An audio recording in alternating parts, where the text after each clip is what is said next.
Okay, Rabo A. Nasara, the chairman of Kagarko local government. Yeah, to the glory of God, I thank God today I'm the chairman of the local government.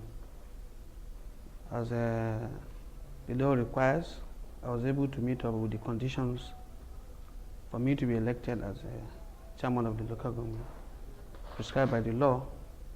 And then through my political party, the All Progressive Congress, APC, I was also able to meet up the condition of the party, and myself and my supporters, my family, joined me in campaigning, a vigorous campaign, all the 10 wards, and then as well as the state. So I was, by the grace of God, elected as the flag bearer of the party, and then from there the party took over the campaign entirely with myself and the party entire people, and we went around all the polling units. We have 113. We took our programs to them, to their doorsteps, and we let them understand that this is the era of change and the era of not too young to run. So a lot of people who came to it gave us their mandate, and we were elected on 12th of March 2018. And then we also been sworn in on Tuesday last week as the executive chairman of the Kagarko local government. So I must use this opportunity to thank the entire people of Kagarko and the entire people who supported us within and outside of this local government. Thank you. Okay, thank you. This is one of the important aspects of this discussion, and I want to take it very serious. This is not time for campaign, rather time of actions. One of the promises we made to the people was infrastructure. And if you look at the local government entirely, in Kaduna we have one of the poorest road networks linking up to this very office and the local government entirely. So number one thing we are going to kickstart is linking up the local government to the various communities we have, and thereafter we are going to also do construction of classes for conducive environment for our children in schools. And then we are also going to look into provision of a potable water. One of the challenges we have is that some of the hand boreholes we have around are not so effective, and so we want to key into the more sustainable water provision in the community. What I mean is that we have a solar motorized provision of water of the borehole, which has been tested and been confirmed more reliable and more sustainable to use.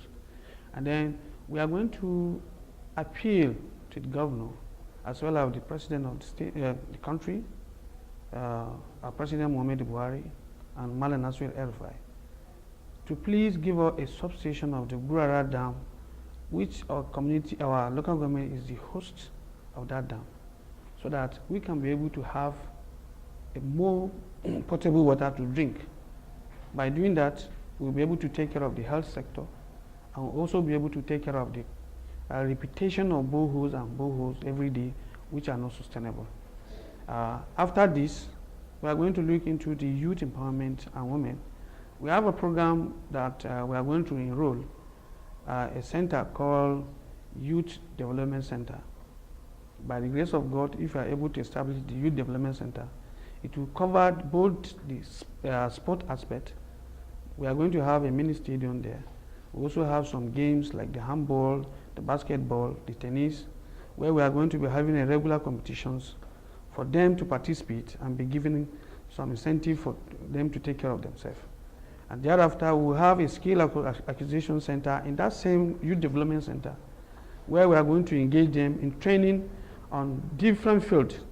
We have ranging from tailoring, we have machines and facilitators who will train our youth to be able to know how to sew this clothes. This clothes I'm wearing today was sewn by my own tailor, who is a qualified. So I want to believe that if we have a good hands like this, we'll be able to produce our own material that we'll be using by our own youth.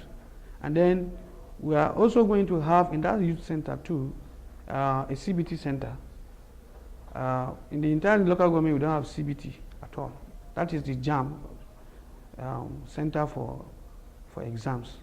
In that same this thing, we are going to have a CBT center where our own will be having available center to write the exams.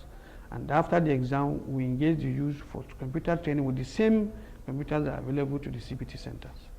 So these are some of the few areas we are going to look into. And then for sure, the market women,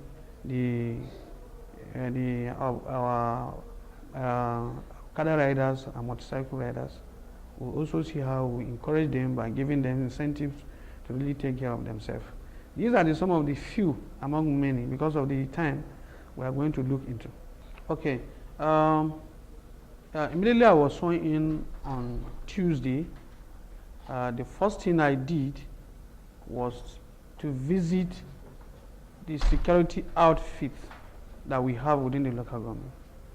We have the police, we have the military base, the military outpost, and we also have the civil defense and the SSS.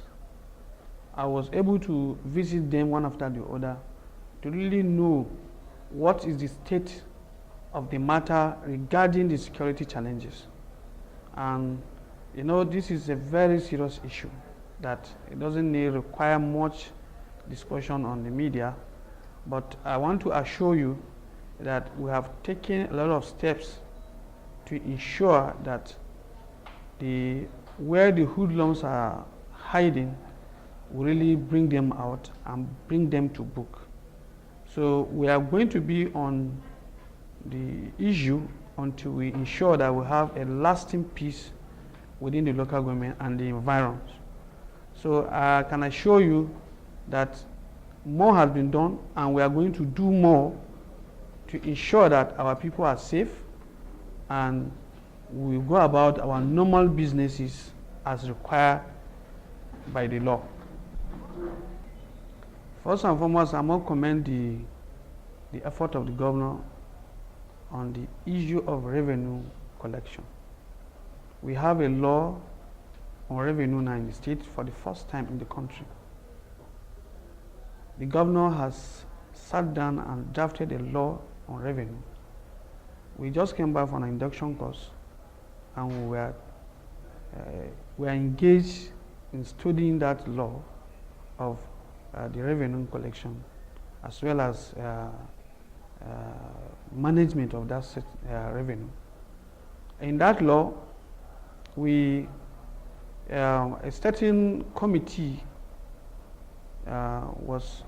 is to be set up. In that same committee, the committee is to identify the revenue collection points. We have it as a database information for collection of revenue. And so we are also given the mandate to see how the database can be checkmated to ensure that nobody whatsoever should be able to avoid such. But one of the issues is a lot of people who knows they're supposed to pay their revenue don't pay, or those who are collecting the revenue don't remit it to the government. So we are going to see how we can bring up policies on how to collect this revenue, and also to be able to manage those collecting it to be remitted to the government. So, and aside this, we have revenues that are not being actually harnessed. We have a lot of markets that are not built. So, if the market, you only come and go. Nobody know your point, and the next market may not be in the same point. But if you have a shop, we know this is your shop, we will register you as the owner of that shop. and will be able to know how to collect the revenue. So I can assure you, most of the market we have, 70% are not built. So we are going to take some of these steps to ensure that the IGI is improved and also the IGI is remitted to the government. So I can assure you with my team, we are going to see how we generate internal generated revenue to ensure that we really have what to work with. We are going to have what we call the PPP arrangement, that is the private-public partnership. We are going to engage some of the partners who are willing to build. We will contribute our own quota, and then the public will also contribute their own quota. What I mean by the public, the interested people on the shops will contribute a quota, and then I can assure you it's not a problem. We're going to get them fixed by the grace of God. We've already been talking with some of the partners who have seen the viability of the place. Most of that the local government is the closest local government to the FCT. So we have a lot of programs that by the time you come back here, by the grace of God, before our tenure, we can assure you Kagarko is going to be one of the mini cities in the Kaduna State. So that is the area we are going to work on. You see, traditional council, these are the custodian of the law. They are the custodian of our tradition, and it's only the governor who has that prerogative of power to upgrade, to dethrone any person he wishes to be within the ample of the law. The chairman has less work to do there because the governor has part of the reforms has already taken care of the traditional issues. The only appeal I will do to the community is that whatever it is, we should be able to be patient with the governor. He has a very good plan for the state. So we don't have much as regards to traditional issues, but we will advise the governor on certain issues as it concerns the local government. Any last word to the public and to the general public? Okay, I want to appeal to our listeners, especially those resident in Kagarko local government, to be patient with our government. We don't intend to cheat or to take advantage of the people on the policies and programs of the government. They should support us, and also they should support the government of Malam Nasir El-Rufai and Muhammadu Buhari, our president, and they should ensure that come 2019, the government of APC retain the power at both the national, the state and the local government, because this is the first time we are going to experience the real democracy, and also the real democracy at the grassroots. I said it during my swearing in that by the grace of God, this time around in Kagarko, we are going to do the government gwari, meaning in my language, in a very open manner. Some of the programs that we are going to roll, especially on budgeting, is going to be an open budgeting where we call stakeholders to participate. So I'm appealing to the general public to be patient with us and advise us in any way they find us derailing from the policies of the government.